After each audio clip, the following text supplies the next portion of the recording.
Alright, magandang araw po sa inyong lahat mga kababayan. Batang Maynila to, it's update lang po tayo tungkol dito po sa anomalya sa flood control projects. Ayun ang pag-usapan natin. Siguro may tatanong nyo, bakit yung nasa ating screen ay etong mga miyembro ng minority bloc? Ayan po, Jinggoy, Chis Escudero, Marcoleta, Joel Villanueva, Bato, Padilla, Mr. 10K, si Alan Peter Cayetano, si Bongo, at wala po si Amy Marcos, baka nagpapabotox. Yung botox niya raw, sabi, galing po sa sa Kabanang Bayan, sabi ng mga nag-arali. So galit na po itong taong bayan talaga sa nangyayaring korupsyon sa ating bansa. Kahit nga si Heart Evangelista, galit na galit po ang taong bayan. Kasi sabi ni Heart Evangelista, gusto niya raw sana pumunta sa rally. Pero hindi siya nagpunta kasi sabi po ng netizen, kapag pumunta ka Heart Evangelista, huhubaran ka namin. Sino ba naman ang pupunta tapos huhubaran? So, galit na galit po kasi ang taong bayan dito kay Chis Escudero na kaya nga po natanggal sa pwesto sa pagiging Senate President kasi nga dun sa kanyang involvement sa insertion. Di ba? So, ito pong mga ito ay ang minority bloc at dalawa po sa kanila ay napangalanan na. Pinangalanan po ni Bryce Hernandez at ni Henry Alcantara na tumanggap umano ng lagay o katkong. Dami pangalan, obligasyon. For the boys. Ang dami nilang SOP. So, eto raw dalawa, umano ay tumanggap. At sabi nga ni Henry Alcantara, siya pa mismo nagdala dun sa lugar dyan sa Bukawi, Bulacan para kay Joel Villanueva at ganun din nakatanggap itong si Jinggoy Estrada. So, dalawa. Pero mga kababayan, ayon po kay Bryce Hernandez, o ayon po sa abogado ni Bryce Hernandez, ang abogado po niya ngayon ay si Raymond Fortun. Ako, bigatin to mga kababayan. Hindi mo basta-basta makukuha ang serbisyo ni Raymond Fortun kung ikaw ay pipitsugin at hindi ka mayaman, hindi ka mapera. So kahit naka-freeze na, etong ilang bank accounts niya, Bryce Hernandez, 36. Grabe, ang dami. Ako nga, isa lang. Wala pang laman. Siya, 36 bank accounts ay naka-freeze po. So, paano niya ma-afford etong si Raymond Fortun? So, ibig sabihin, may pera pa. Narinig ko nga na may pabiro sabi ni Raymond Fortun yun lang ang alam nilang bank account sa yung iba. So, meron pa yan. Sigurado meron pang pera yan. Hindi mo na ma-afford si Raymond Fortun kung wala. So, eto mga kababayan, yan. Dalawa po dyan ay pinangalanan na. Pati yung isa na hindi na po senador, si Bong Revilla Jr. Ito si Ramon Bong Revilla ay ganun din, nakatanggap daw umano ng SOP, ng obligasyon bilang mga proponents dun sa kanilang allocation dun sa mga proyekto dyan sa Bulacan. Ito, pakita ko lang sa inyo katunayan na ito si Bong Revilla ay nagkaroon ng allocation para sa proyekto sa Bulacan. Ito mga kababayan. Alright, ito pong litratong ito ay kuha po dyan sa Bulacan. Dinalaw po ni Bong Revilla yung proyekto na galing po sa kanya, yung allocation, yung budget. So yan, kasama niya si Henry Alcantara at banda rito mga kababayan, yung nakapula, yan po si Bryce Hernandez. So talagang merong proyekto na inallocate itong si Bong Revilla dyan po sa Bulacan, 1st District. Kaya naman ito pong natalo na senador ay hindi pa po safe.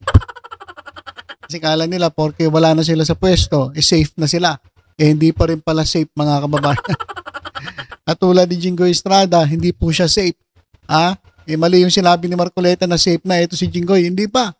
Mas lalong ang dumidiin mas lalong lumulubog mga kababayan. At ito rin si Joel Villanueva, hindi rin po safe. Palala ng palala yung mga akusasyon laban sa kanila na dapat naman mapatunayan ng accuser. So, ito namang si Bong Revilla, Jingoy Estrada, at si John Villanueva ay hindi pa naman po pwede sabihin guilty. Sabi nga, they are innocent until proven guilty. So, hintayin na lang natin kung ano magiging kahinatnan ng mga akusasyon laban sa kanila. So, tatlo po, mga kababayan, tatlo po. Si Jinggoy, John Villanueva, at si Ramon Bong Revilla Jr. Pero mga kababayan, ayon po kay Fortune, yan, meron daw 6 na senators. Meron pong 6 na senators na pwedeng masangkot o madamay o mabanggit o mapangalanan dyan po sa flood control scam. Base po doon sa ebidensya na hawak nila. So kung 6 na senators, ang sabi ron, 4 of the 6 are incumbent senators. So kung 4 po incumbent senators, 2 pa lang po napapangalanan. So meron pang 2 na mapapangalanan. Naka. Sino kaya yon? So 2 pang incumbent. Tapos meron pang 2 former senators. Yung isa, sigurado na, ito si Bong Revilla. So meron pang isa na former senator.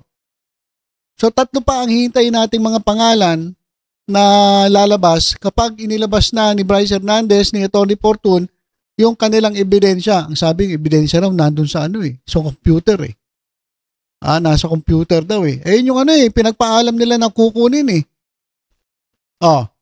Nabagamat may bali-balita na sinisira na yung ibang mga iba-ibang mga ebidensya. Talagang pinagtatakpan nila, sinisira na ibang ebidensya, pero itong computer ni Bryce Hernandez, ito ang magpapatunay na meron pang ibang sangkot maliban doon sa 3 nabanggit natin. So, sino kaya? Ang 2 incumbent senators pa at isa pang former senator. Sino kaya yung 4? Tingnan nyo nga maigi yung mga ngiti na ito mga to. Meron pang 2 o kaya, pwede rin nandun sa kabila, sa majority block. Hindi pa natin alam. Ano sa tingin nyo mga kababayan? Sige nga, ngayon, tingnan ko nga kung magaling kayo manghula. Ilista nyo nga sa comment section kung sino sa tingin niyo yung 6 na senators na ma-implicate dito sa sa flood control scam. Meron na tayong 3. Si Joy Villanueva, Jingoy Estrada at si Bong Revilla. Talagang best friend talaga hindi na hindi na nadala Talagang ewan ko ba dito sa mga to. Ang lakas naman nila kumita bilang artista. Ewan ko bakit ganun. Lagi silang na-involved dito sa dati sa PDAP. Ngayon, ito naman flood control. Walang kasawa-sawa mga kababayan. Grabe. So 3. Sino pa yung 3? Ayun po, paki-comment po yung 6. Lagay nyo na yung 6 sa comment section. Ganito. Kapag nahulaan ninyo, may nakita akong tama. Yung unang 5 tama, mamimigay ako ng premyo. Kapag nahulaan nyo yung yung 6, 3 na yung 3 na yung napangalanan. So 3 pa ang natitira. Kapag tumama kayo doon sa 3, mamimigay ako ng premyo. Yan. Okay? So, pakinggan nga natin na konti itong interview kay Raymond Fortune ng Billionaire News Channel. Medyo bilisan na natin ng konti yung playback speed para mabilis. Alright? At tungkol po ito dun sa bagong ebidensya na ilalabas ni Bryce Hernandez. Pakinggan po natin. Let's talk about that. It was the other day, I believe, when Senate President Tito Soto and/or Senator Ping Lacson said that they would unseal some of what was supposed to be inside or part of his computer, Bryce Hernandez's computer, and documents. I don't think any of that happened today because it was a Henry Alcantara tell-all plus an affidavit. Number 1, sir, nasa na ho ba yung computer and the documents that kinuha po ni Bryce Hernandez dahil pinayagan po siya na ni Senate President Tito Soto to have like I think it was a day pass, because I recall Bryce Hernandez asking the Senate Blue Ribbon Committee if they could lift the contempt order so that he can gather evidence, because he was always stopping himself from naming people because sabi niya, ayokong mag-akusa nang wala akong ebidensya. That's correct. You're absolutely correct. So it happened last Saturday. He was allowed from 6 a.m. to 6 p.m. And so they proceeded to his house in Bulacan, together with the OSAA, the Office of the Sergeant at Arms. During that time, there was at least one box of documents which were turned over to the OSAA. Now, there was the matter now of the desktop computer. Now, sabi naman niya, ni Bryce, even before then, he had already spoken. He was called to the ICI, and it was discussed, the matter of the computer. So somehow Bryce had already expressed his desire to give the computer to the ICI, because the ICI would be the proper entity to be able to have the experts, probably the impetus to have a very quick evaluation of the evidence. So the computer, sorry, sir, is with ICI. The documents, a box of documents, is with the OSAA. In other words, the Senate. So right now, as it stands right now, there's a box of documents that have been turned over to the OSAA, to the Senate. And then with regard to the computer, the decision is already that it will be given to the DOJ tomorrow. The computer will be Yes. turned over to the DOJ tomorrow. Yes. Attorney Fortun, ano ho yung laman ng isang box ng documents, and what can be discovered in that computer? To be very candid, I was not present, so I would not know really what it contained. But my understanding it is that it contained the expenses that the Bulacan DPWH District 1 spent during the course of itong operations na ito. I really would be able to give you more detail on that once the box is opened by the Senate. But I'm sure he told you, sir. What's inside the computer? What forms part of the documents? Yes. So with regard to the computer, well, there's supposed to be a list of all of the projects that were given by legislators to the Bulacan DPWH District 1, together with the amounts, the location of the projects, and the proponents. Would that be similar to what Henry Alcantara showed in today's hearing? Yes, it would be similar, but I would think that there would be more information that would be provided there, because when I took a look at the affidavit of Henry Alcantara, it did not provide a complete picture. Kaya nga, even Bryce had said and confirmed that yes, whatever the Alcantara had said was true, pero kulang pa. Yeah, I was gonna go there. Sabi niya, kulang pa. What exactly did he mean by that? Kulang pa sa mga pinangalanan si Bryce Hernandez? Kulang pa sa perang pinag-uusapan na isiniwalat ni Henry Alcantara? Ano po yung kulang pa?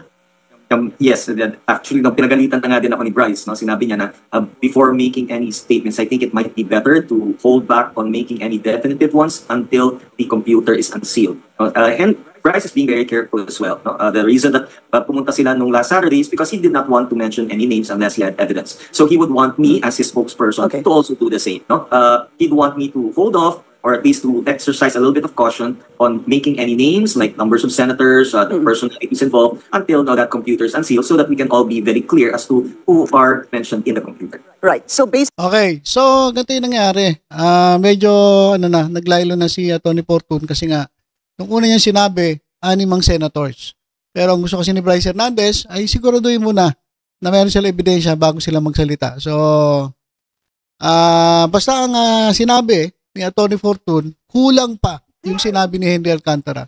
So meron pa tayong maririnig na mga pasabog galing po kay Bryce Hernandez yung nandun po sa computer. Alright? So, marami pa tayong i-expect na, na mga pasabog.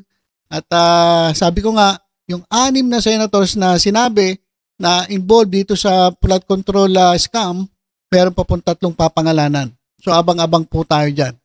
At yung mga kongresista, si Saldi ko, nabanggit na. Yung the rest, hintayin na lang natin si Diskaya. Kasi marami tinuturo si Diskaya. So, yun lang po muna, mga kababayan, ang mabilisan nating update. Abang-abang lang po tayo sa karagdagang mga ulat. Ingat po tayong lahat. God bless po.